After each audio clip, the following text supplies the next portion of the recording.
ખબરોમાં આગળ વધીએ સાબરકાંઠાની વાત કરવામાં આવે તો સમગ્ર ઉત્તર ગુજરાતમાં આગામી 2 દિવસમાં મધ્યમથી ભારે વરસાદની આગાહી આપવામાં આવી તો ત્યારે આ વખતે રાજ્ય સરકાર દ્વારા છેવાડાના ખેડૂતોનો પાક બગડે નહીં તે માટે વિવિધ સલાહ સૂચનો રજૂ કરાયો છે।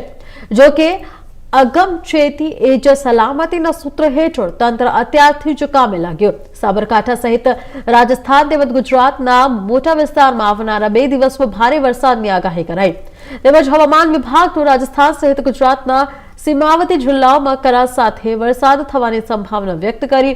ત્યારે સાબરકાંઠા જિલ્લા વહીવટી તંત્રે ખેડૂતોનો તૈયાર થયેલો પાક વરસાદ થયા તે પહેલા જ સલામત સ્થળે રાખવા સૂચનો કરાયા છે। हाँ, बात साची। हवामान विभाग द्वारा 29 થી 30 तारीख मार्च में साबरकांठा सहित उत्तर गुजरातना કેટલાક જિલ્લાઓમાં હળવાથી મધ્યમ વરસાદની આગાહી છે। આ પરિસ્થિતિમાં ખેડૂતોને અગમચેતી રૂપ